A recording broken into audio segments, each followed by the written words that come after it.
Ladies and gentlemen, welcome to a very special episode of the Big Tech Frenzy. These are the Fiscal Friday shows, the ones where we look at a new company, this time maybe not as new as the other ones that we've taken a look at, but there's such a screaming opportunity here that we need to talk about it. Aside from that, we are going to use the tools available to us to look at a new stock as a potential opportunity and see if it's something that we might follow into. Now, full disclosure, I already own this stock and have been purchasing it for some time now at a much lower price than it is today for, almost a few years now. But it has gone on quite the sale.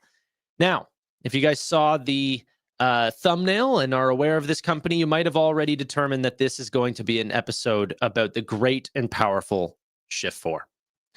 Now, Shift4, as you guys may know, is a payments company. They deal in a lot of card-present transactions, point-of-sale terminals, almost like Square or Toast or Clover or any of these other terminals where you are potentially at a restaurant, a hotel, a stadium, something like this, and you're buying your ticket, you're buying some food, you're buying whatever. They are the company that supplies the terminal and the actual, the device for them to see their, inventory and their menu and, create the actual transaction for someone to tap on the terminal. They do all of that. Now, seems like a little bit of a business that's going out of style. However, that's more of the old guard. A lot of the older terminals have been going out of style. Shift4, using technology, feels much more like a Shopify, okay? One that is actually growing due to their ability to add on value-added services. Now, this is quite interesting. Their ability to increase their growth rates by quite an amazing amount. This is what they actually said back in 2021, that they were going to go from end-to-end volume of 47 billion to 160 billion by 2024, a 3-year compounded annual growth rate of 52%. That means every year they were growing volumes by 52% on average. Okay? They actually ended up beating these targets on gross revenue less network fees, adjusted EBITDA, adjusted EBITDA margin. Everything ended up increasing at incredible rates.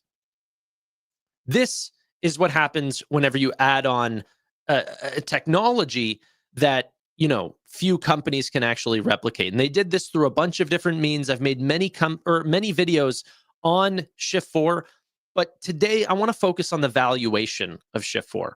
Okay. What actually makes this the buying opportunity today that it wasn't potentially just a few months ago? And even then, I actually think that it was still, decently priced, but it's not like the opportunity that we see today. Okay. So first up, we can take a look at Shift4 as a stock. And this what might be the screaming opportunity. The stock itself is down roughly 25% since the year has started in January. Okay, this stock was around $100+ a share, ended up getting to $120+ a share. But there was some news that ended up happening right before year end in December that ended up crashing the stock. And this is where the fears began. Okay, Jared Isaacman, the CEO and founder of this business that founded this company over 26 years ago, decided to step away from the company to pursue his lifelong dream of being the head of NASA. The head. We're not talking about a random engineer here or anything like this. He was going to be top dog. Now, that didn't actually end up falling or happening. Trump did not like his past history of seeing donations to the Democratic Party at certain points. Now, he's been super for the Trump administration over the last few years and has supported them, donated to the Trump administration. I guess there was a falling out. He's really good buddies with Elon. By the way, there's a lot of people in Trump's cabinet that were also donating to the Democratic Party at a point or two. I even think like Chamath and a lot of those guys at some point or another were Democrats. Anyway, regardless, there was a falling out. He's not working at NASA anymore. His nomination got revoked. Yeah. So what does the guy do these days? Well, he's kind of between jobs. So, of course, he's the main chairman, the largest shareholder, and unemployed. So, from what I hear, he still is dabbling in the business of Shift4, so much so that, like I said, he is the largest shareholder. But as of, when was it? August 8th, he ended up purchasing an additional $16.3 million of Shift4 stock, the company that he created whenever he was 16, put it back into the business to show his support for the company. But that was August 8th. The company was $81 per share. If you guys saw, we're actually below his price, for which he doubled down on the stock and purchased more. Now, we're going to talk about some comments that he's made since this event between August and September. He's been quite popular, not popular, but quite active on X to state what he thinks about Shift4, where the market is today, everything along these lines. But before we do all that, I want to talk about potentially Shift4's terrible margins, as Jacob puts them. I don't know what margins you're referring to. Their margins are unbelievable. And I'm going to talk about why I believe that their margins are just amazing, because it's a payments space. Payments are usually quite good whenever it comes to margins. For example, Shift4, probably one of the biggest critiques that this company gets. By the way, let's actually look at this first. End-to-end payment volume. We're just going to erase this really quick. And let's turn this to millions and quarterly. Okay. Shift4's ability to attract more payments over time has been extremely strong, and they think that this is going to pick up on the back half of the year as well. Okay. Even Wall Street has extremely high targets for the back half of this year. And by the way, Wall Street is not anti this stock either. There's some general sell-off in this company that's been happening recently, but analysts have still held their price strong on Shift4 at $110 per share. In fact, it's so much the case that look at this. So sometimes what we end up seeing in the markets is that analysts on a company that doesn't have a lot of volume, some people will use analyst price targets that get a little bit more information than we do. Well, not more information, but just better insight and better tooling than we do, to show off the stock price. But maybe those analysts haven't even reviewed the stock in 6 months, but those are the same price targets that they've put because, the company's not that popular. They're not, constantly looking into the stock all the time. But that's just not the case for Shift4. Shift4, in fact, actually had an analyst update the stock price today, still reiterating that it's $110 stock. Okay, that was a Wolf Research that actually put that out today. Okay, so even though the company ended up closing at 79.78. So close to a 40% upside from Wall Street is what we're seeing, just on the from the perspective of research firms. But we're not going to rely on them. Let's do our own due diligence here. JS says, I've heard enough.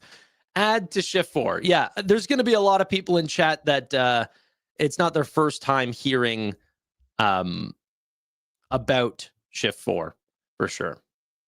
Payments for who? What do you mean? Like, who's their customer? We're going to talk about it. We are going to talk about it. Remember, this is $50 billion of payments, end-to-end payment volume per quarter is what they're at now. 50 billion. This is not although the market cap is not super high on Shift4, $7 billion company, this is not a small fish operation, right? They have like 6,000 employees. Most recently, this is the big controversy with Shift4 is a change in strategy, change of administration. Jared Isaacman left. The CFO is stepping away from her role and going back to the board of directors. One of the people from the board of directors that's been a part of the company for like 10 plus years, Chris Cruz, is coming from that role and fulfilling this CFO role. Okay. So that also had Wall Street concerned. And then what's it called? Global Blue is by far the largest acquisition that they've ever seen. By far. It's a complete change in strategy. We're going to have to talk about it just on its own here.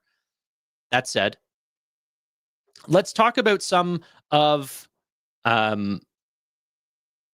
the way, this is sort of how to visualize their revenue as well. Payments is the big part here. So, okay, this is my problem with the fiscal conversations as well. I never write out how I want to talk about these companies. I'm all over the place. I apologize. That's the ADHD in me. I've got 100 things I want to say about Shift4. Getting it out in a orderly manner is your guys' problem. You're going to have to work with me here, okay? Anyway. So we're going to be all over the map here. That said, a bunch of people are saying that, well, not a bunch. There was one guy in chat said that the margins are not good. Let's take a look at that. One of the crazy parts is that while growing, payment volume at an extreme rate, going to international markets, going down market, acquiring some of the largest businesses that they've ever acquired that do not have the same level of margins that they do. The business model of Shift4 is quite aggressive. It's very hard to for Wall Street to enjoy it because a lot of the times, while they do continue to talk about having organic growth above 20%, inorganic growth, the M&A strategy of Shift4 is extremely aggressive. They buy old legacy businesses, completely dismantle them, tell the salespeople of those old payment terminals to start selling SkyTab, and integrate payments with Shift4. Okay. Whenever that happens, you completely strip away all the existing revenue and tear apart those margins. And then you slowly start to work back with your product to existing customers. That takes a while for new margins to ramp up. So that means that each quarter that they do these large acquisitions, it's actually detrimental to gross margins in the short term. That's why you end up seeing things like Q2 have a little bit of hit on margin, is just because the size of the acquisitions that they've been doing that have lower margins for today. The years ahead will be much, much stronger because not only do they usually do M&A for the purpose of acquiring, new customers at a way better rate than any of their competitors, by the way. This is something that Jared Isaacman talks about a lot, and we'll highlight some of those comments directly, is just the idea of trying to give credit to organic growth. One of the things that he always says is like, okay, one, we're going to go be great customer or capital allocators and go buy a business that not only has great staff, a great product, tools that we potentially don't have, but a large customer base, and we get it for really cheap. Or we're just going to go take all that money and just spend it aggressively on Google ads. Like, that's the difference between organic and inorganic, is where are you spending your money?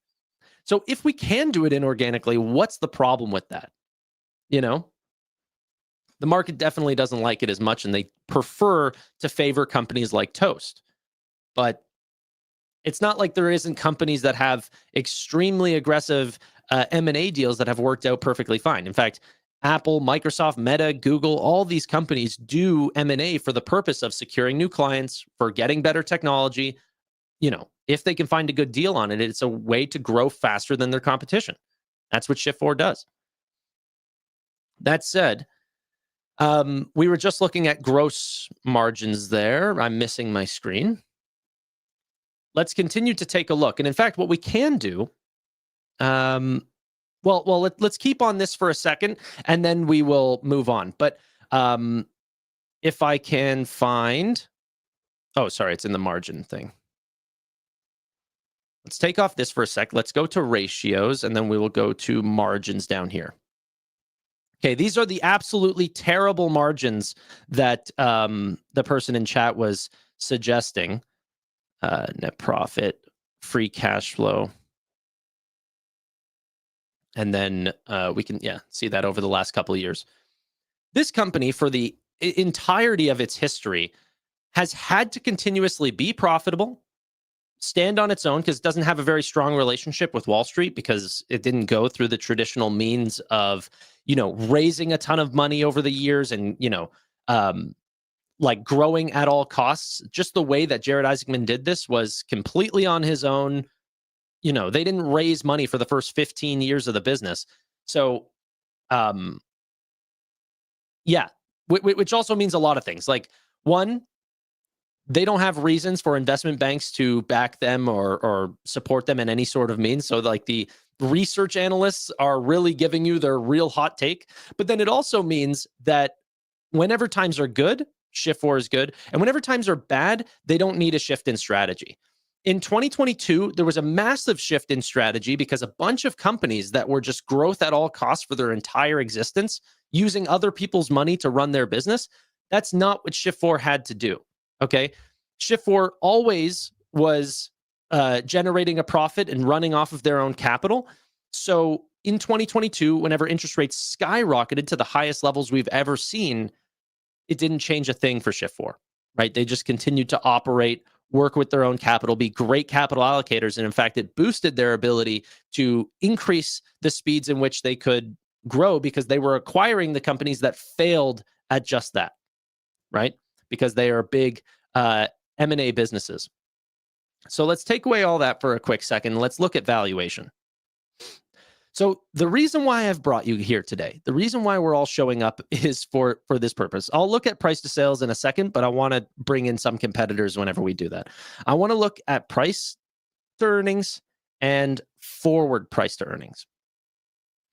And there's a little hiccup there. So I'm just going to remove that because it can be quite drastic if they've changed their earnings over the last little bit. But over the last few years, what we've ended up seeing is, and Fiscal AI is pretty nice. So we can end up seeing top and bottom here.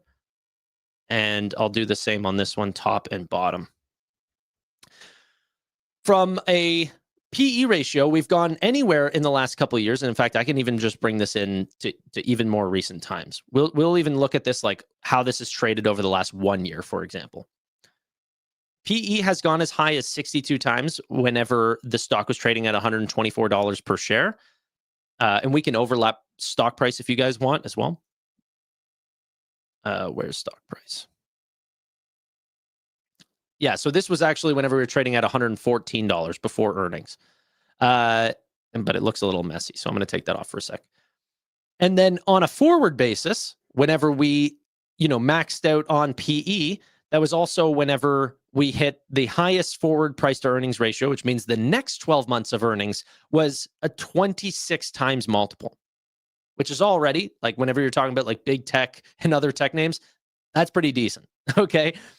Now, today, you can get Shift4. This is an American company branching out into international markets, is the #1 player in payments for hospitality, for stadiums, for luxury goods, #2 in restaurants. I'm missing one, but they're #1 in another area as well. I mean, #1 in the world. Okay. Like insane how good they are at payments. And they are selling at a 13.3 times forward price to earnings with their existing PE at 29.3 times. I can't see it. My camera's in front. 29.3 times, which means that they are expecting to expand their growth year over year quite a lot in order to cut this margin in half. While doing so, they are being, cash flow positive, the highest free cash flow yield that you could get in this business now at nearly 6%, or 7.32% now because of the big sell-off recently. So you're getting the best free cash flow yield that we've seen on the business. You're getting a buyback yield, the highest that we've seen in the company's history in quite a while, if I'm not mistaken. Yeah, not since 2023, early 2023, whenever the stock was really cheap, because you were able to get this stock at like $32 a share before. Okay, so they're aggressively buying back this stock now at nearly 6%. We're starting to get in like crazy PayPal territory here, and the growth rates, like we'll talk about this in a second. The growth rates are not even remotely close. Okay, from PayPal to Shift4. Yeah, what else? There's a couple other things I want to show you guys, but I want to show you guys a couple different metrics. I took a couple different companies. Shift4 likes to compare itself to Adyen, to Shopify, to a lot of these businesses. They have really high targets for what they compare to, but most often they are compared to Toast, which is the restaurant payment terminal. If you guys are American, I'm sure you guys have seen the Toast brand around. They're a very, very expensive company, very expensive product. What stock is this? This is Shift4. Shift4 Payments.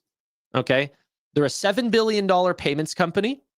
I've been a holder of their company for some time, the last couple of years. Ended up going to their investor day in Vegas, met the whole team, did a conversation with Jared Isaacman. So I know this company decently well. There's other people that know it much better than me. But yeah, this is the company. I highly suggest people look into this company. It's not very well known.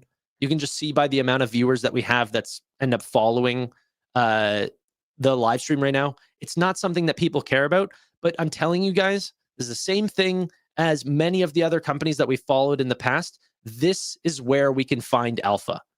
When no one is paying attention to this name, like, by the way, it was one of the best fintechs since their IPO versus any of the other names. They have done historically extremely well. People are suggesting now, because Jared Isaacman is taking a back seat in this business, which, you know, to some degree he is, right? They do still meet weekly for multiple hours, or multiple hours per week, not weekly, but he is not taking the same engagement in this company as he has before. Now, the interesting thing about that, though, whenever I was asking the team, whenever I met with them in Vegas, is that they were like, man, Jared Isaacman's been checked out for some time. Like, Taylor Lauber has been running this business, and now he's just officially running it.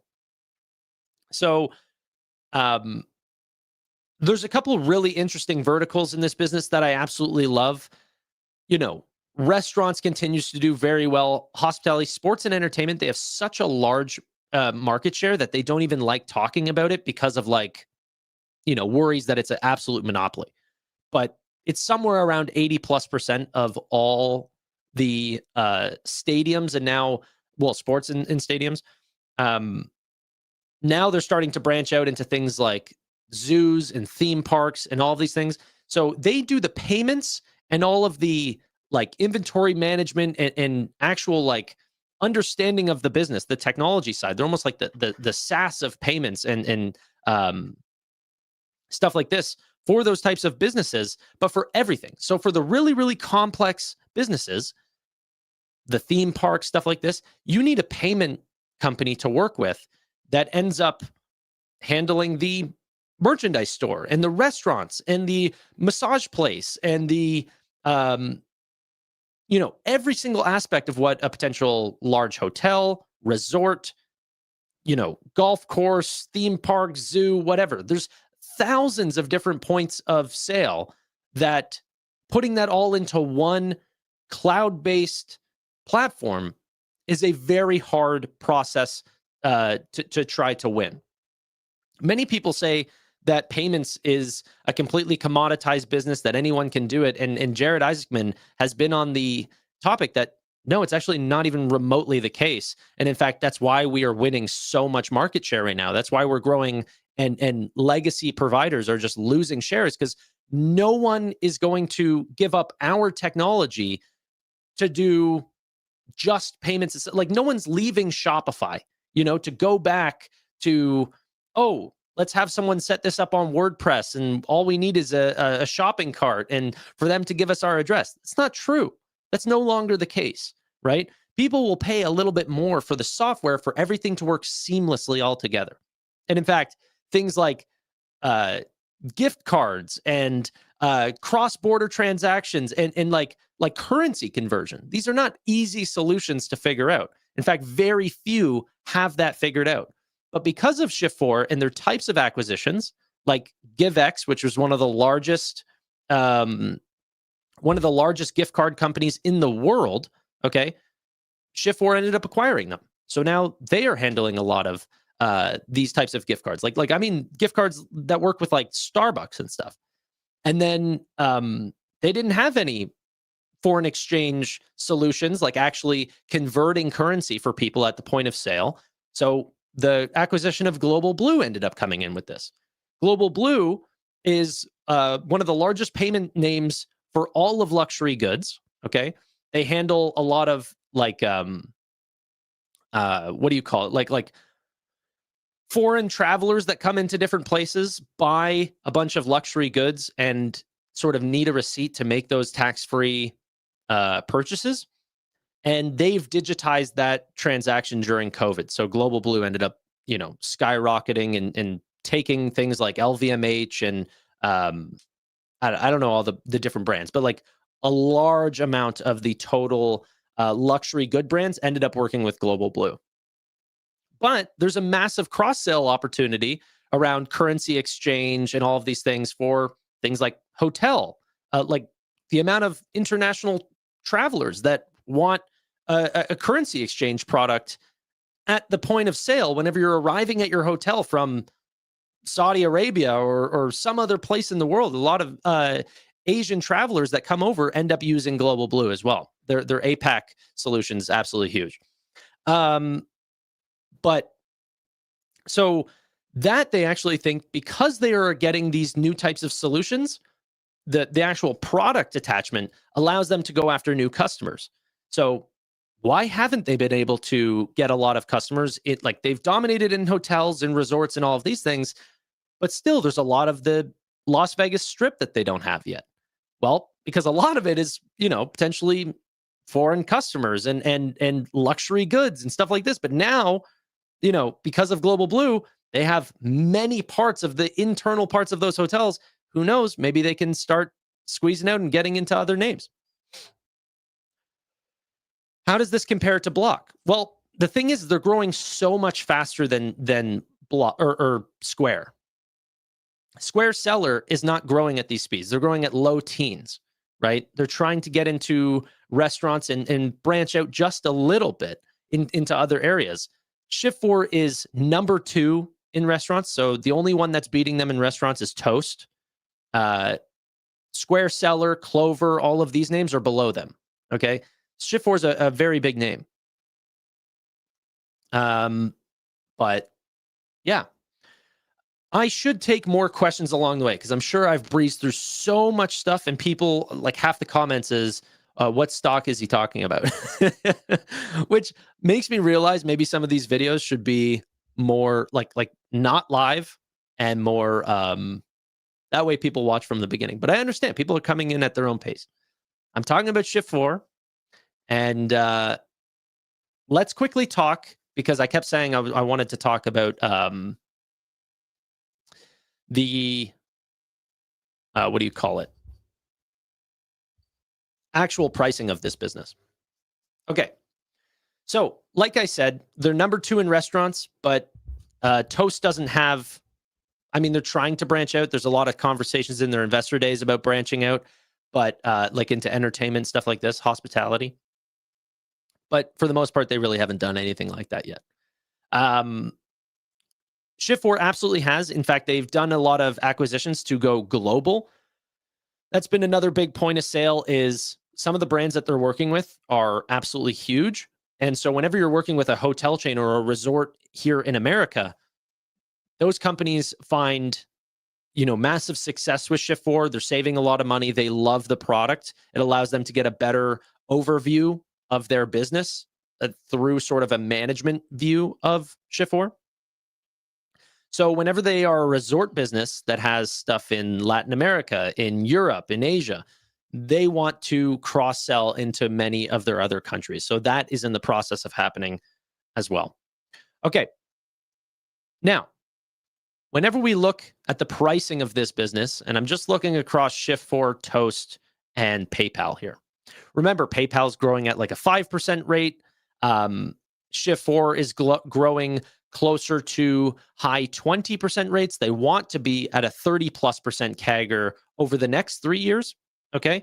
And Toast is roughly growing at about 25+% as well. Good margins. They charge a lot for their product. Toast is like the probably the best product in the market, but also charges an arm and a leg for it as well. They know what they have. Okay. But as investors, best product doesn't always mean best investment. Okay. Because as you can see, it's an expensive company. In blue, down here in a price to sales, you have Shift4, 1.5 times. PayPal is at a 2 price to sales. And then Toast, which is in the exact same industry, the exact as Shift4. I mean, if you're talking about a company that you can compare one-to-one, maybe PayPal you could cut out of this list. Okay. Fiscal AI, you could just go up here, cut that out, and then you just see the two businesses. Toast in blue. Oh, wait, I cut the wrong one out. And let's zoom in that timeline because we don't need to see that far. We'll just look over the last 2 years. These companies are competing one-to-one. I mean, they're very, very competitive. Okay. In the restaurant side, Shift4 does a lot more than just restaurants. The price to sales difference here is insane. On top of that, once we start bringing in earnings, and then we'll also look at, well, let's do it one at a time. So there was quite a big change here because Toast was not profitable and only very recently became profitable. So I might have to zoom this in a little bit. We're looking at 100 times PE versus a 30 times PE for Shift4. But, you know, recently became public. I understand. Let's look at forward PE. So Toast is at a 35 times and what's it called? Shift4 at a 13.3 times and actually right at their minimum here of the lowest amount that they've traded over the last little bit. You cannot see the same for Toast. It's absolutely incredible. We can take a look at, let's just bring in PayPal here as well, because it just really does put it into perspective. Let's take a look at price to free cash flow, and well, I'll look at them one at a time.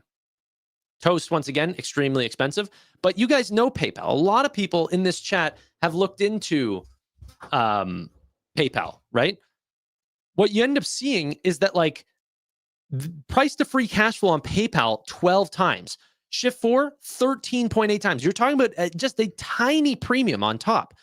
Then because of the growth rates of Shift4, whenever you look at forward numbers, let's just take away Toast here. The gap is starting to close so much because of the discount that people are putting on Shift4 right now. By next year, they think that Shift4, and Wall Street has been wrong a lot on this name, 8.8 times versus PayPal's 8.2 times. Like, these are incredibly cheap. Wait, was I not looking at to today? Was I looking historically? I thought that was the number though, right? 8.8 times by 8.2 times. I don't know why it said that. Sorry. Yeah, that still was correct. I was going to say, I freaking looked at this a second ago.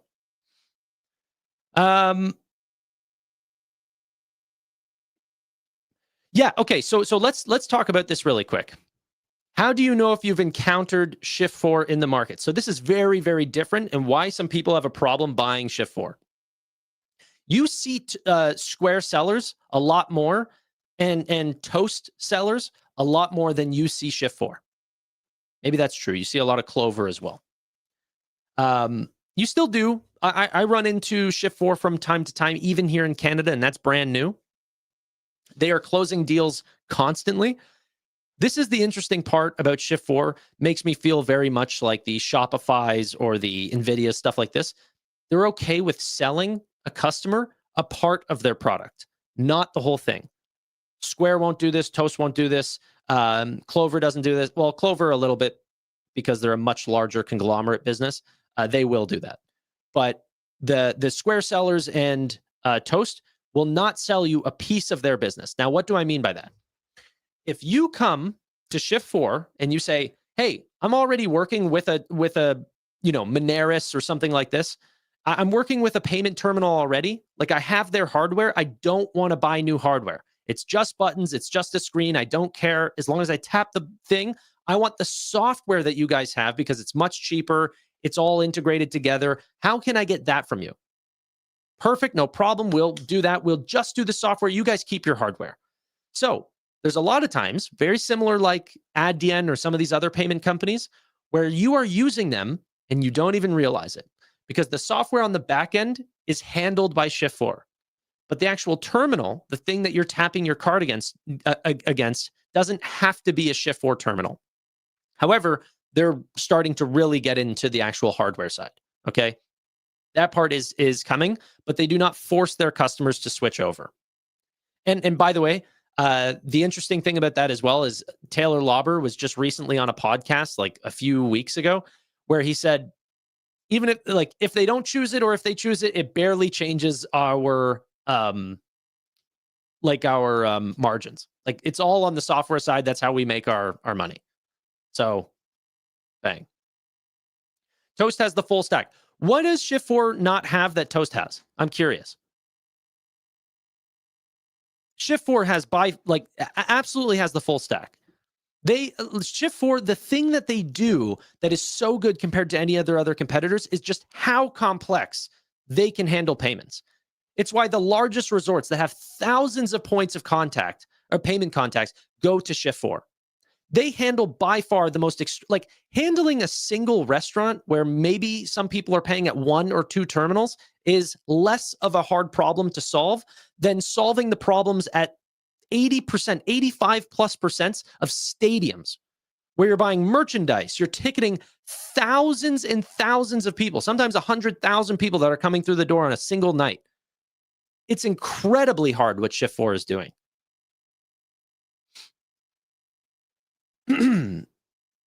You guys stop talking in caps, but how come Toast has more revenue with only restaurant business? They are number 1 in restaurants. Restaurants is a huge industry. Okay, I'm not anti the idea that they are large, but you're also paying a much, much larger multiple. So it's not about, if you want to buy the biggest company in the world, like you want to buy the company with the most profit, just buy Google. They make the most money right now. Okay, soon that'll be Nvidia. Just buy that company. If you want to buy it, like the way that I like to invest is how much are you paying for how much you're getting? I'm not just buying the biggest company. I want to buy the fastest growing, the one that's the cheapest, the one that's growing, like market share dynamics, margins, moats. Like there's so many other things that go into it other than, hey, one company's making more revenue than the other.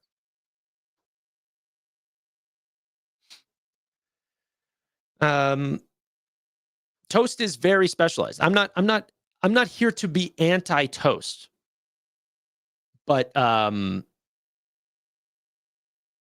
yeah.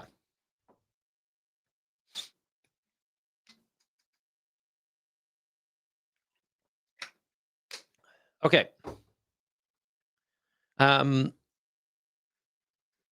not going to take other questions away from Toast right now, but hold on. And then, so this is the thing that has people concerned. Hold on. There we go. This is the thing that has people concerned about Shift4 right now, is that Toast is continuously holding up this 20+% growth rate and Shift4's is going down. Okay. But actually, if you start to look at this independently, they still believe that their 3-year CAGR will be higher than Toast. They think that they're, here, watch this. I'll just show you something really quick, which is probably the best part about Fiscal AI.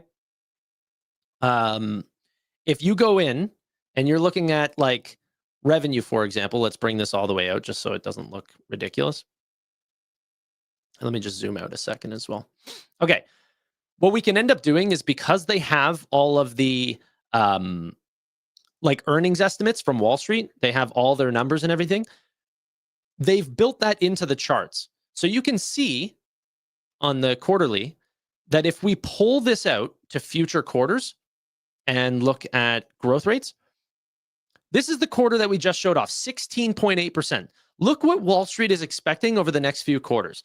They expect growth rates to go up to 30% year over year, 42%, and then hold a near 40% growth rate to achieve that level of growth, which what they expect for 2025, which is essentially anywhere between like 25 to 33% growth or something along these lines. I forget exactly what it is, but it's something along those lines. Toast, which we are comparing to them, which is like their big competitor, I've already done the same thing. We're pulling out this growth. This is June of 2024. So that was their last quarter, 24.8%. They think this is going to drop to 21%, 19%, and then 21% again. So it's actually not the same. Wall Street's giving a lot of disrespect to Toast, surprisingly, on the growth perspective. But then on Shift 4, they're selling off the name and saying that it's going to get, above 40+% growth by Q4 once again. You tell me. You tell me. I don't know.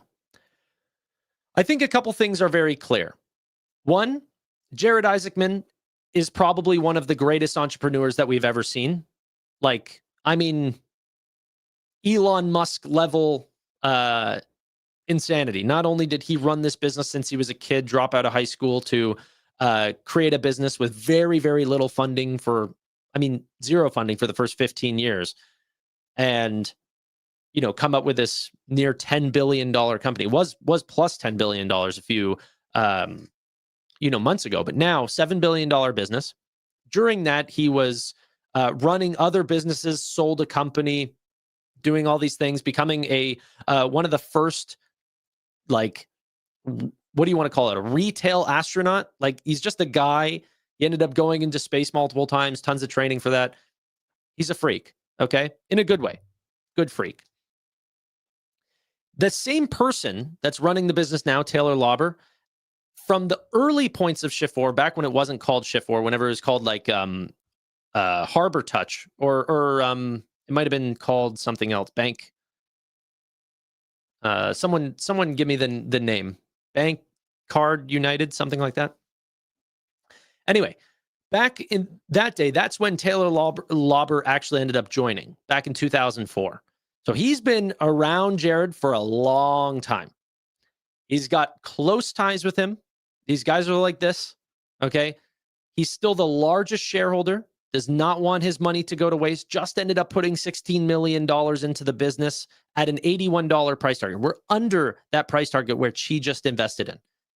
He's the largest shareholder in the company. I don't think that he's going to let this company crash and burn.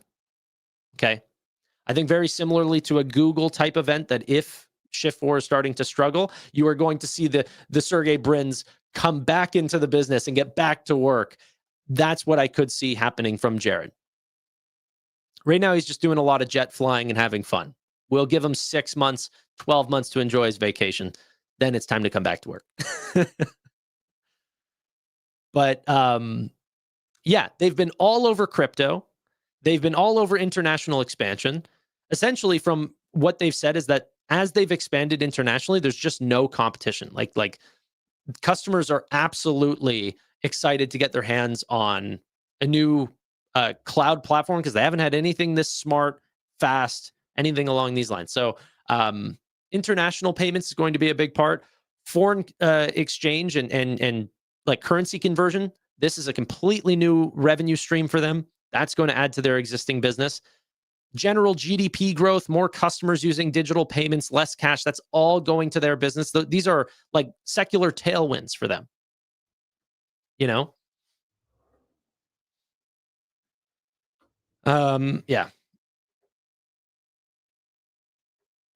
Yeah, was it United Bank Card? Was I right? I think that's what it was. And Global Blue, by the way, is the first time that they've ever, during this acquisition, was the first time that they're ever going to have a customer-facing product. Okay. because there's sort of two parts of that relationship. That's one with the merchant, and then you also need to get that customer their receipt for their tax-free purchase. So this will be the first time Shift4 ever has a retail product, I guess. That's a little bit why I think the market's a little bit shaky. It's just such a change in their business. But big change doesn't necessarily mean that things are going to go wrong. I mean, this could be a massive benefit for them. What would you think is fair value for Shift4? Well, right now, I'm definitely thinking it's over $100 per share. Easy work. Okay. That's why I've made this, is like, we are talking about just slam dunk rates right now, or slam dunk opportunity. I'm not, this is for me, by the way. I'm not telling people to get into this. But if you're asking me the way that I think about it, I think easy it's over $100. I think to price this company fairly and give it the premium that it deserves for the level of execution that it's been giving for 20 plus years, to what they hope is going to happen over the next 3 years, hold up a 30+% CAGR. I mean, well, I gotta stop using the word easy, but it's probably closer to about $150, $200 a share based on that level of growth. They shouldn't be anywhere near PayPal. They should be much closely priced to Toast. That's the company that I think is getting the multiple, which, by the way, has always been a Wall Street darling and has very, very close ties to those types of investment banks that have backed them their entire life. So, yeah. Worst case scenario that could happen to them? That's the thing. I'm not even sure. That, like, the worst case is that they're just going to lose to competitors. But what competitors? What competitors is taking their place? There's not one. Like, the pricing strategy between Toast and Shift4 is apples and oranges. They're completely different. Toast is extremely expensive. It really is.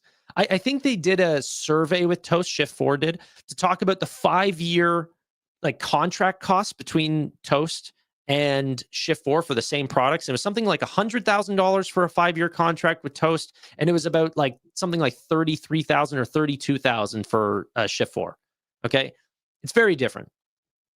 So I think there's going to be enough market share that is price sensitive enough to not want to leave Shift4. Okay, and there's so much market for them to take away from the Clovers and the Square sellers, and then most importantly, just the large amount of customers that are still old school payments, terrible infrastructure, all that stuff, where they're getting absolutely scammed. They're paying for hardware monthly, and then they're also paying for a payment provider as well. They don't talk to each other. It's a terrible setup.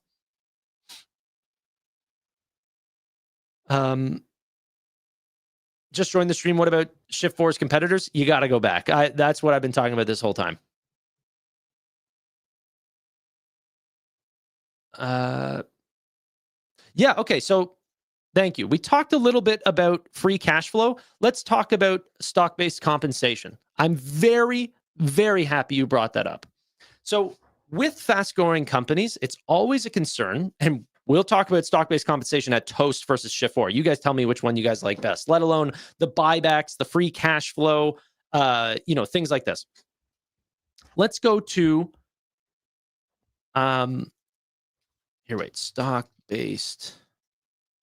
How do they write it? I always hate that they all write them differently. Like, it's either share-based compensation or stock-based compensation. Yeah, share-based. Okay, cool. And then I just need to get common size on this. 1 second.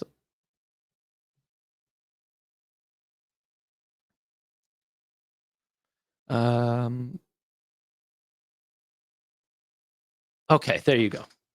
Okay, so here's the, I should have actually kept my screen up. This is how you can build in some things, because this is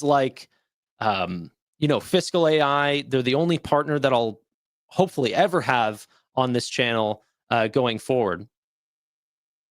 But this is how I would essentially build out, because they have all this information. I mean, just tons for every company dating back, just forever. But this is hard to look at. So the important part is that you can end up pulling this information up on screen to visualize what you're looking at. But if I wanted to take a look at stock-based compensation, this tells me one thing. This is how much as you can see here, millions of US dollars that they are spending on stock-based compensation. And we'll just draw this into the last 2 years or so. But it doesn't tell me my favorite metric, which is stock-based compensation as a percentage of revenue. So that's where we look at common size and then look at stock-based compensation common size. Look at this stock-based compensation. We are at 1.5% of stock-based compensation as a percentage of revenue.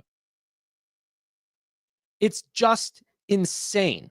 That's lower than new banks. That's lower than SoFi is at like 10%. I even talked to Jared Isaacman about that. It's in my what do you call it? Interview with him, where I'm like, what about stock-based compensation? Like, how do you guys even afford this? Or like, how are you guys doing this? And he was like, honestly, I never get thanked for that. Thank you so much for asking that question, because yeah, we care about it so much. And he essentially said, I'm the largest shareholder in the company. I don't want to dilute myself. Like, I'm hurting me more than anyone else. So yeah, they care about stock-based compensation a lot. Let's see here. Yeah. Absolutely crazy. 1.57%. I had to double check it because it looked weird in Q4 of 2024. I didn't remember it also being at 1.47% or 57%, but it actually is. I just checked as well. The stock is so bad, employees don't want it. That's funny. Or they don't get an option. Or they're told, hey, you know what? We actually pay cash here. Howard.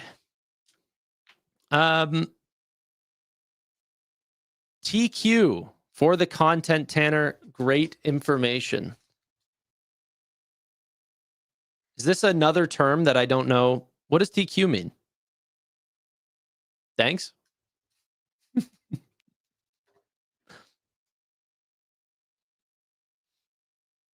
Howard, thank you. Thank you. Okay. I've never heard that before. Thank you, Howard. I do appreciate the super chat. Okay, let's see what else. So we talked about stock-based compensation. We talked about the free cash flow and the free cash flow margin, which has just always been the case that they continuously bring in a ton. And by the way, it's important to look at this company not just on their GAAP metrics, but on their non-GAAP metrics as well. So the great part about having a relationship with Fiscal AI is they don't actually have a ton of segments and KPIs for these types of names, like names that are not super popular. They don't have a ton of information on. So they only have like end-to-end payments and then breaking down the different levels of revenue. But I hopefully will be able to change that. Mark says Starlink. Yes, this is a very good point. So like I said, Elon, Jared, they're very close. It's not easy for Elon to expand into many different countries and also go to like I don't know if you guys follow Starlink and stuff, but whenever they're giving out these products, how do you take payment? How do you take a monthly subscription for Starlink if you're going to all of these different countries? Who are you working with? Well, you work with Shift4. So not just talking about Toast and all of these things. The incredible part about Shift4 is they're trying to become a completely unified commerce experience. So Jared has said, hey, I foresee a day where we are competing for the payments of Meta, of Spotify, of Netflix, of all of these companies, And Starlink is one of the first contracts that they're dealing with that it really prove that case, right? That they can work with one of the largest companies in the world, handle payments in many, many, many countries around the world. That's how they're expanding internationally so much, as they're following Starlink into those countries. And you can actually see like a press release go out one day where, Shift4 will say, oh, we're processing payments in Ghana. And then the next day, Starlink will say, hey, Starlink is now available to like people in Ghana. I was going to say customers in Ghana, but they wouldn't be customers until they add some Shift4 to the portfolio. Noodle, thank you so much, my friend. You guys don't need to, well, if you want me to buy it, I will. But like, the videos go on with or without the donations. Do appreciate it, however, but don't feel obligated. Elon's making his own payment system on X, has done it once before, doesn't need Shift4. It's not even remotely true. And you need to learn a lot more about payments to understand what, what's it called? Elon is doing there. Elon's never built a payment system the way that Shift4 is running a payment system. He's running a consumer app that still needs to run into these types of rails. So, no, I don't think Shift4 is going anywhere. Appreciate how consistent your streams are. You guys would be mad at me if I wasn't live. So we're always going to be live. However, hey, okay, I can only control what I do every day. I can't tell Tevis to be on time. So we're not going to have a stream tonight for the that show because Tevis cannot make it till tomorrow. Okay? And he said, go on without me or whatever. It's not a party without Tevis, so we do not go on. The FinTech Friday show is nothing without Roy and Tevis. However, ladies and gentlemen, that has been the segment on Shift4. Let's talk about some other things now. That was a good hour. I didn't mean it to be that long. I want to talk quickly about Nvidia. I want to talk about artificial intelligence, these sort of things. Maybe AppLovin. So this is, Mitt posed me this question as well. Honestly, I've got no clue. Shift4 is getting so heavily disrespected. I just hate whenever the companies that I buy end up doing this. So I had to buy the dip here. dLocal also looks great, but I don't know as much about dLocal as I do Shift4. I ended up buying BMNR as well today. I also, Saul Goodman, bought SBET.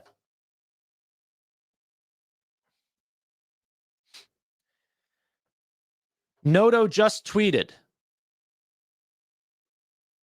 Oh, wow. Yeah, he did. Okay. Let's see here. I'm not understanding actually what's going on. Data-driven investing ended up posting, here's a comprehensive list of companies who fulfill these three requirements: market cap above 10 billion, revenue growth above 35%, and free cash flow margin above 35%. Nvidia and Duolingo. That's the entire list. I thought that was a pretty good tweet. It's quite interesting that that's the case. However, data-driven invest. Did I like this tweet? Yeah. You know what? And I'm not going to like it. I love you, data-driven investing, Chris. Not judging you on this tweet, but the free cash flow margin on Duolingo is being selecty. Okay. Look at any of their other metrics. Their net income doesn't look all that great. Being a little selecty here. It might not always be over 35%, but Nvidia's will. Then he said, you mean no other fintech and no other tech company? Get some of that. No, you didn't make the list, bro. You don't have free cash flow.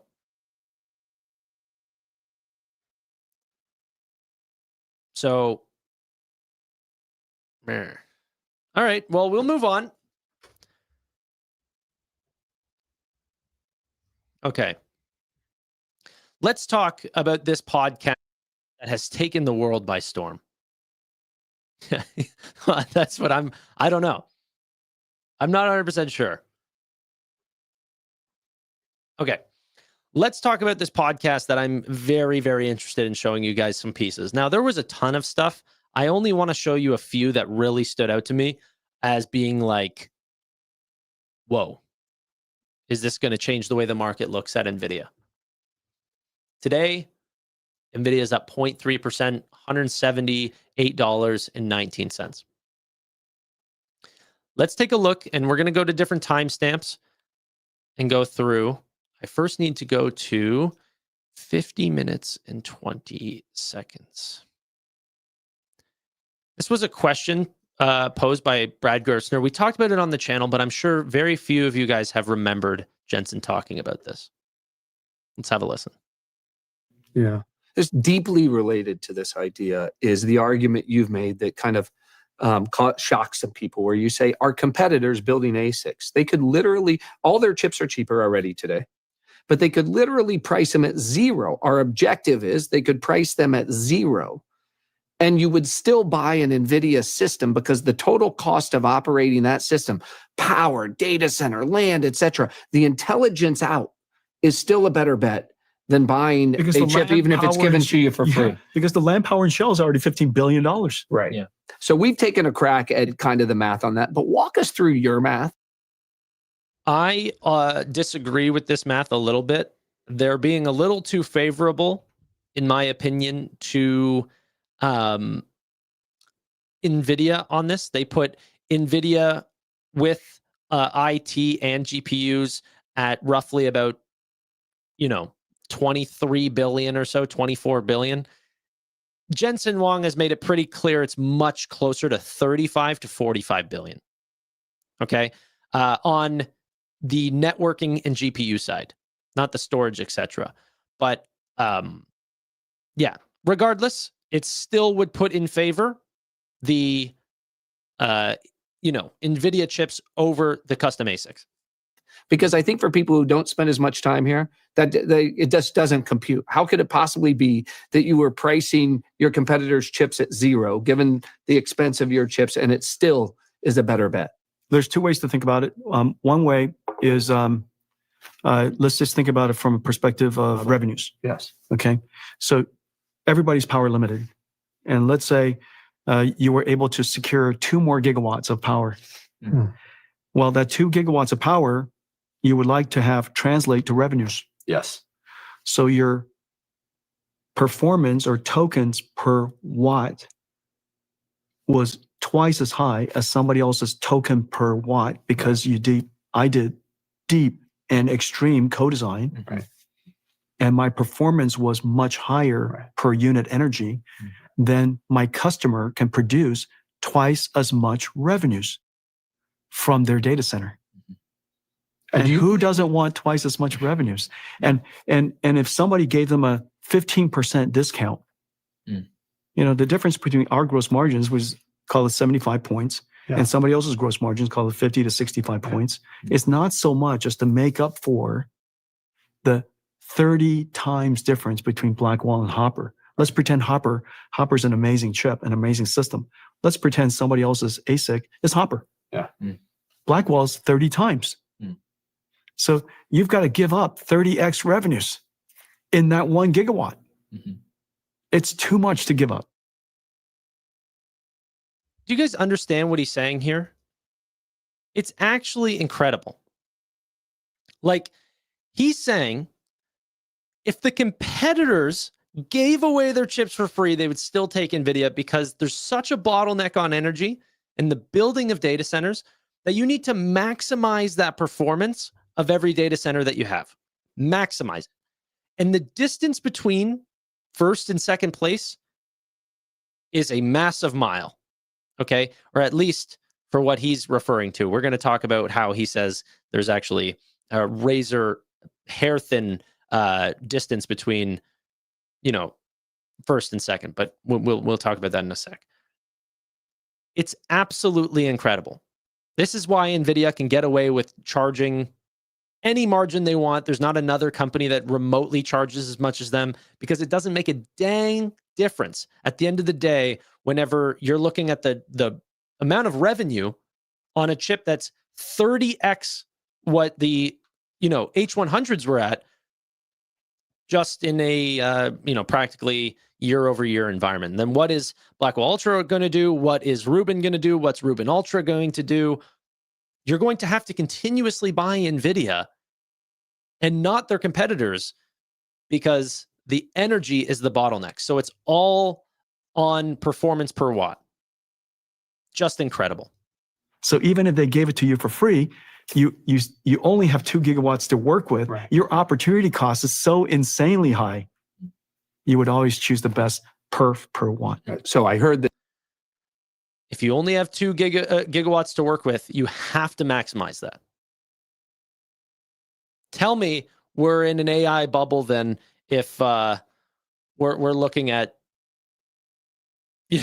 or not an AI bubble, because there's actually a report that came out today for who was it? David Einhorn cautioned about the amount of spend that is possibly happening right now. That the amount of AI infrastructure that's going in is going to destroy vast amounts of capital, even if the technology itself proves transformational, which is true. I mean, Mark Zuckerberg, all of these guys have agreed that that's the case. But that's not the case at all for Nvidia. Okay? Like, they are supplying the picks and shovels for the people who have these audacious goals. They don't care who wins. They're completely agnostic. I'm going to use that one again. They're neutral to who wins. Maybe a little less now with the OpenAI $100 billion deal. But it's just, they are by far the best position in the best industry, in the fastest growing market, in the highest margin business. And then people say there's a bubble because they've got a 4 in front of their $1 trillion market cap number. That's the only reason why. It has nothing to do with their growth or anything that we've seen. It's all what people expect into the future, because people don't understand the industry. That's the thing too, is 2 things can happen. One, you can have someone that comes in such a complex industry and they can tell you, oh, this is going to be so much bigger than you could ever imagine. But we're still talking in small numbers. Like, you're betting on a $10 billion company to go to $100 billion. All right, I'll believe this quantum name. I'll believe, this new tech startup. Like, I don't understand everything they're doing, but boy, oh boy, are their customers happy. There's got to be something here. All right, that's fair. You could put a little weight onto those shoulders. But at 4 trillion, and they start talking about future growth because they still don't fully understand the industry, then they go, it can't be this big because we've never seen anything this big. Really? That's why? I don't know. I don't know if I agree with that same sentiment, that just because it's large that it can't get larger. It's never stopped in the history before. Let's get into the next part of this video clip. This is not, we've skipped ahead a little bit to NVIDIA's competitive moat. Let's take a listen to the great and powerful Jensen Huang. X is doing, etc. Is there any conceivable world in your mind where your top line in 5 years isn't 2 or 3x bigger than it is in 2025? Like, what's the probability that it's actually not much higher than it is today, given those advantages? I'll answer it this way. Our opportunity, as I described it, is much larger than the consensus. I'll say it here. I think NVIDIA will likely be the first $10 trillion company. And I've been here long enough. It wasn't that long ago, just a decade ago, as you well remember, that people said there could never be $1 trillion company. Now we have 10, right? And today, but the world's bigger, right? And today, this bigger. This is the back to the exponentials around That's GDP and the growth rate. The world is bigger, and people misunderstand what we do. They remember we're a chip company, right? And we build chips. Boy, do we build chips, and build the most amazing chips in the world. But NVIDIA is really an AI infrastructure company. We are your AI infrastructure partner, and our partnership with OpenAI is a perfect demonstration of that. that we are their AI infrastructure partner. And we work with people in a lot of different ways. You know, you would, we don't require anybody to buy everything from us. We don't require that they buy the full rack. They could buy a chip, they could buy a component, they could buy our networking, they could buy we have customers just buying only our CPU, you know, just buy our GPUs and buy somebody else's CPUs and somebody else's networking. You know, we're kind of okay selling any way you like to buy. You know, my only request is just buy a little something from us, you know? Gotta love him. I freaking love Jensen. But going back to what he said, this is a much larger industry. And then at the beginning, which I should have paused at to just swallow what he said, is that the opportunity ahead of us is way larger than any of the consensus on Wall Street, which I think is just phenomenal. And of course, Grid Life, I just don't like the way you see the world, dude. It makes me mad. Didn't really answer the ASIC question. He said if the ASIC, well, first of all, he absolutely did. He said that ASICs, if the product or if the customers get large enough, then they'll build it in-house, so then they can't use that. And then he also said that most times if they're not as powerful as what, you know, we offer, then it doesn't matter what they sell it at, or if they're remotely cheaper, they're going to have to price for performance per watt.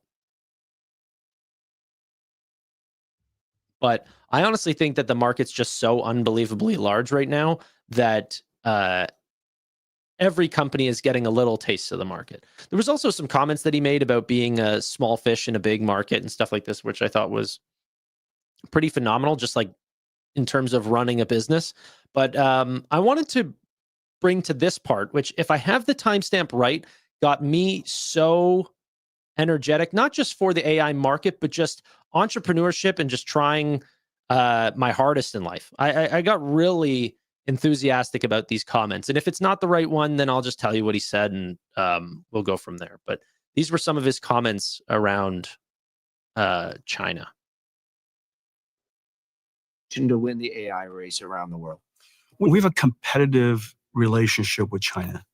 We should acknowledge that China rightfully should want their companies to do well. I don't for a second begrudge them for that. They should do well. They should give them as much support as they like. It's all their prerogative. And don't forget that China has some of the best entrepreneurs in the world because they came from some of the best STEM schools in the world. They're the most hungry in the world. Yes. 996, as you know. This is a very producing the most AI engineers in the world. 996, so the audience knows, 9 in the morning to 9 at night, 6 days a week. Yeah. That is their culture. Yeah. Okay? We're up against a formidable, innovative, hungry, fast-moving, under-regulated. Yeah. Okay? People don't realize this. They are very lightly regulated. Right. Less regulated, Way ironically, than we are that's in a right. capitalist system. That's right. People think that they're centrally governed, but remember, the genius of China was distributed economic systems. Yeah. And so all of these 33 provinces and all the mayor economy has driven enormous amount of internal competition, internal economic vibrancy, which of course has some of its side effects, but this is a vibrant, entrepreneurial, high-tech, modern industry. And to one, some of the things I heard, they could never build AI chips. That just sounded insane. Two, that China can't manufacture. China can't manufacture? If there's one thing they could do is manufacture. Three, they're years behind us. Is it 2 years, 3 years? Come on, they're nanoseconds behind us. Nanoseconds. Yeah, they're nanoseconds behind us. And so we've got to go compete. Yeah. We've got to go compete. And so the question then becomes, what's in the best interest? What's in the best interest of China, of course, is that they have a vibrant industry. They also publicly say, and rightfully, I believe they believe this, is that they want China to be an open market. They want to attract foreign investment. All right, I've gotten enough. But I just think that's absolutely incredible in so many different ways. One, I'm so happy that he backed that idea. I've been talking about it for some time. This idea that China cannot compete with Nvidia, I think, is absolutely crazy. Leave them to their own devices, and like, necessity is the mother of invention. You don't give them the chips that they need to, improve their models. They are going to figure out a way around Nvidia, around ASML, around many other components that they need to get where we are today, or even potentially beyond. I would never count out China or many of the other competitors just because we currently have a lead. So I love that idea that Jensen understands that. He's working extremely hard. He doesn't think that he has this super advantage. We're nanoseconds behind losing. It also, Joseph, it's like you learned nothing. It's like you learned nothing. We said that before the DeepSeek event. Then, oh my gosh, they're not approaching us at all. Like, the market collapsed whenever DeepSeek ended up putting out a model that was not trained the same way that any of the American companies have. They completely rethought the problem, and DeepSeek R1 ended up blowing away people's expectations. Next, okay. The idea of, now we have to go compete, I just love it. I'm not an American, okay, but I have a lot of American traits, and I love the idea. I wish I could be with you guys and work hard and try to make a large name for myself. I'm doing this in a different country. I'm still hopefully going to see a similar outcome. But I love the idea of competing against, strong competitors. Really, really, really big fan of America. Hopefully you guys end up winning. I'm betting everything on you guys. All my money's in US dollars, in US equities. Yeah. There's some things in America that I just worry. I'm like, hopefully entrepreneurship and capitalism and all of these things do not end up dying off, because I think they're just amazing. Yeah. Marry an American, get that paper. I've already have my relationship sorted out. But yeah.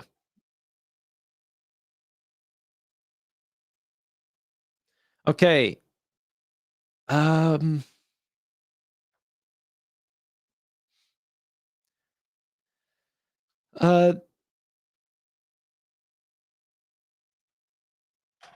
way you underestimate China shows you don't check their patents and technology updates. They aren't behind in revolutionary tech. I mean, yeah, dude, they are very competitive. I think people write them off way too quickly.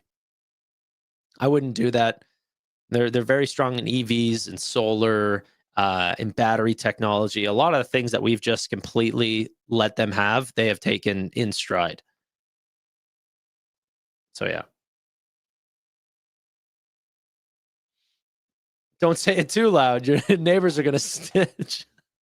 Yeah, I did. I was like, I got to quiet down here for a second.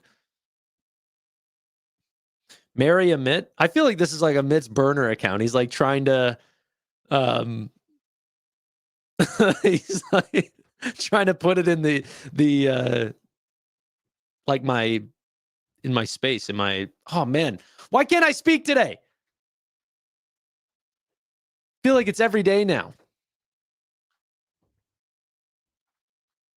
Do you own any Chinese stocks? Absolutely not. No.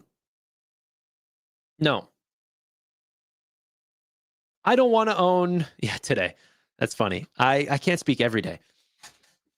I don't want, while Trump is in office, to bet strongly on China, because you never know how these sort of trade wars and stuff escalate over time.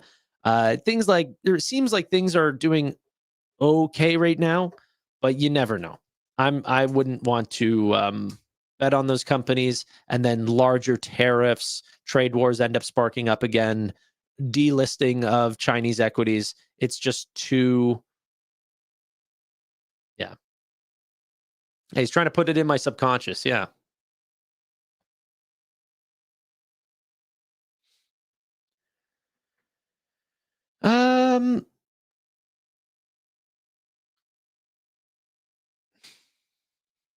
Can you please tell me where you got that wooden stuff behind you on the wall? I've been asking for 2 months. It's just Costco. I've probably said this so many times. It's from Costco.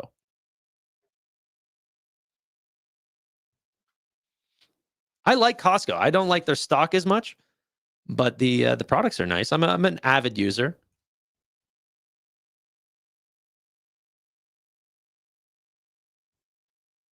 These comments make me think I should buy, but you probably should. I mean, like, look at the super investors. A lot of them are buying Alibaba and Baidu, and they're extremely cheap compared to American companies, even after these large run-ups. I mean, just like the multiples on these companies are insane. But I'm not touching them.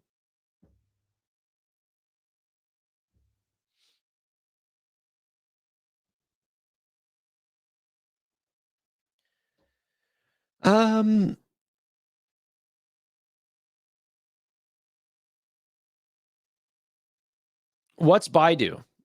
You just typed it into the chat. Type it into Google.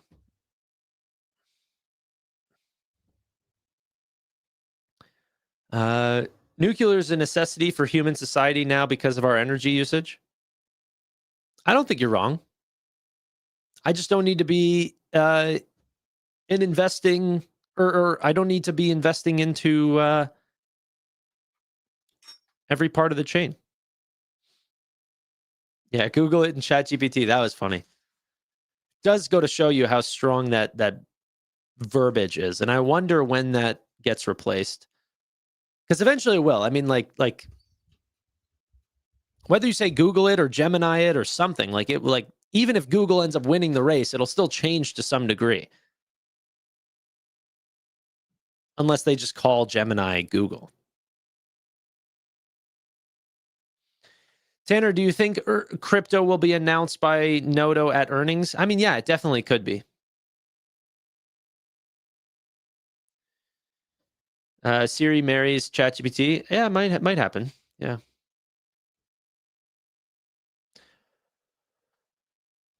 Okay.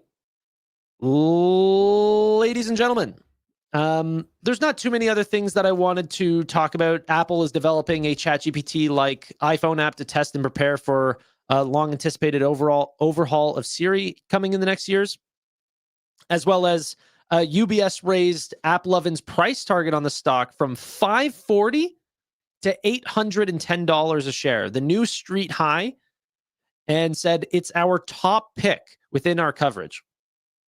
And they said they have an updated uppercase or upside case, like a bull case, on it of $1,000 for the share, 56% upside. Crazy. That's the one that someone asked me about TTD recently.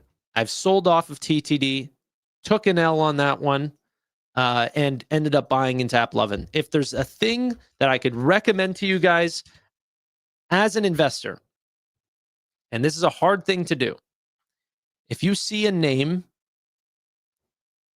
and I'm not saying TTD is going to lose, okay? But I lost my will in the name. If you guys have a similar feeling, I'm not saying this for TTD, I'm saying how you guys feel about your names. Cut your loss and get into other names quickly. Do not actively try to assume that the market is going to get their hopes up again and that they are going to be dumber than you and that you're going to pull a fast one on them. It doesn't happen, or it happens very rarely. So just, yeah, I see a huge upside in AppLovin, and I worry about TTD, and they might be fine, but the small loss that I took, cut my losses, don't allow it to go further. It's complete it saved me a bunch of opportunity costs by catching AppLovin really early. And I've made so much more from AppLovin than I ever would have lost on TTD. Tanner, what was the first stock you've ever owned? You would not believe it if I told you, but I'll go anyway. In 2015, the first stock that I bought was 5 shares of Tesla. That was my first buy. And then I sold it very quickly for like a $20 gain because I didn't know what I was doing. And then I ended up getting into a bunch of like weed stocks and stuff like this. And then made an absolute fortune on those weed stocks. Fortune for, what it was at the time. But like my investment in Canopy Growth Corp or Tweed at the time was like a 12x. And then that's what got me so interested in this. And I was like, oh my gosh, even though I got completely lucky and my exit was a little early and everything like this, I was like, I could actually do this. And nope, never used to be a stoner, never used. Well, I can't say that, but I don't use. And what's it called? Canada was legalizing it. And I was aware that Justin Trudeau I was very young at the time. The amount of young voters for Justin Trudeau because weed was being legalized was insane. I remember feeling that. I remember hearing it all through school. Everyone was voting for him because he was legalizing marijuana. So, yeah. But then I ended up selling before it even went legalized, or before it even legalized, because I knew, there was a big buy the rumors, sell the news event going on.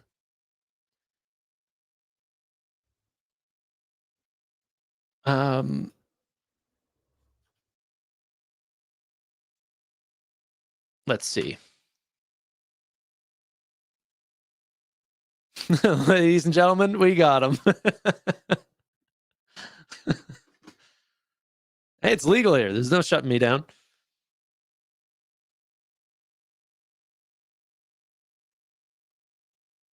You never forget your first. Yeah, it was. I'll always remember that it was Tesla. And then I ended up rebuying into Tesla in 2018 after I sold all the stocks. And then I ended up buying like probably the 2 best trades I've ever purchased, which was Tesla and Nvidia, roughly around the same time.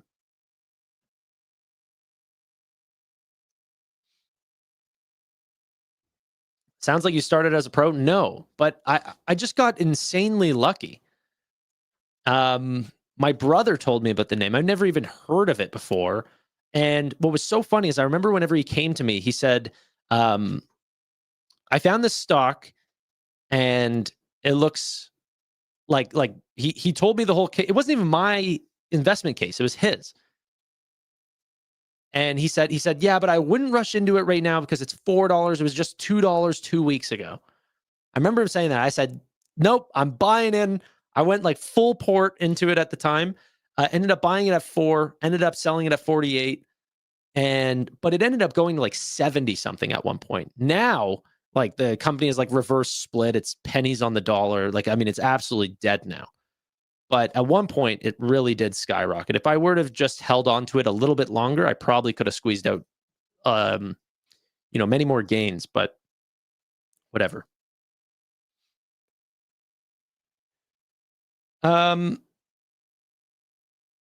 You were not a gamer, or else you would have known about Nvidia. I did know about Nvidia because I was a gamer. I had the 770 card, and then I upgraded at the time. I think it was the 970 card, and then I was really interested in Nvidia at the time around Bitcoin mining and stuff like that. So I absolutely was. I was a big fan of Nvidia because of how simplistic it was, because I didn't care about overclocking and all that stuff for AMD. So I never liked AMD. I was a gamer at the time. I'm not at all anymore.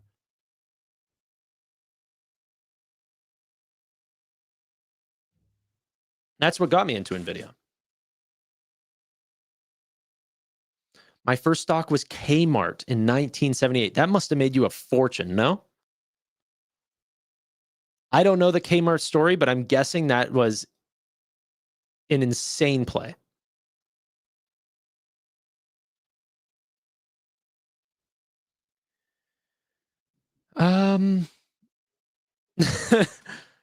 Tanner, David Tepper bought Nvidia, Amazon, and Intel in Q2, and now he's telling us it's a bubble. What a joke. I said David Einhorn. You're telling me a completely different multi-billionaire. But yes, David Tepper did buy those names.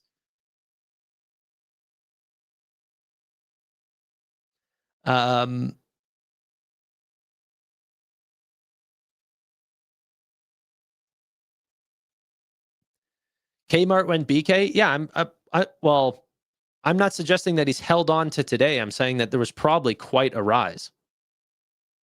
No, like I'm sure like the weed stocks, for example, that was an absolute rise to fame. But those companies might BK as well. Doesn't mean that I didn't make a fortune on them. I made a fortune on Zillow as well. And like, I don't think it's done great, but in the time that I was buying it, it went really well. You know what's really funny? As I was getting into investing, like trying to learn everything, read everything, did you lose all your money in any stock? All my money? No, I've never lost all my money in any stock. Skills definitely sucked. I made a bad gold trade because my brother that got me into investing in the first place and told me about CGC and all those names, he became a big gold bug and just absolutely.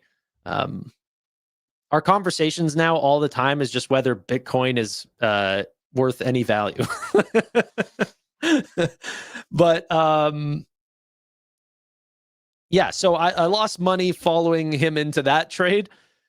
And then, sorry, what was I going to say? There were probably a couple small names that I had lost a little bit of money on, but nothing too crazy. I think probably the biggest one was like Skills or something.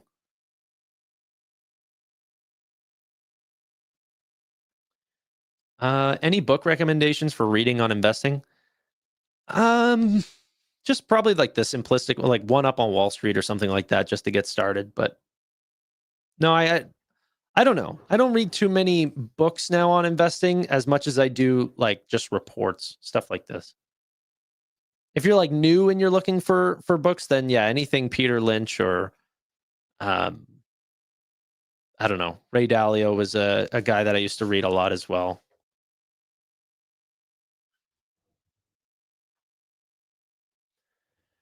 Best advice for a new investor based upon all that you've learned. I don't know. I don't know. Reevaluate some of your positions from time to time. Don't let other people scare you out of a trade. Stocks go up more than they go down. I don't know. It's hard, man. It's like the biggest game in the world. It's so complex to sort of bring it all into one thing. Yeah. When you get old, watch the young. Yeah. Yeah. I see that with like Snapchat. There's a few names where I'm like, ooh, now I'm the old guy. I'm like watching Snapchat. I'm like, who would use this terrible platform?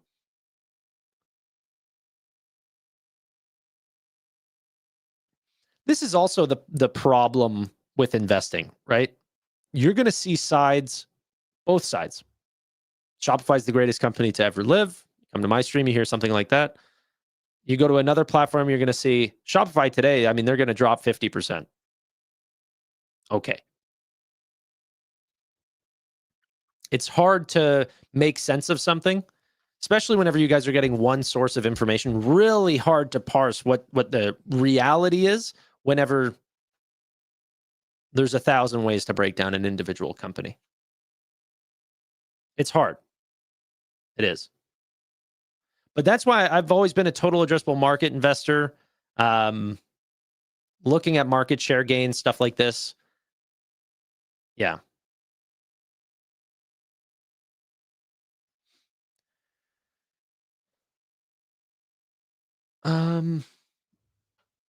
Sagig, how you doing? Okay. I think now that Sagig is here, we can leave. That was it. We were just looking for that. Vlad 10 have said online that we're rolling out banking to the first set of external customers. The team is cranking. All right. Well, thank you, Sagig, for popping in. Really do appreciate you allowing me to end the stream now. Really do appreciate all your guys' time. And bye for now.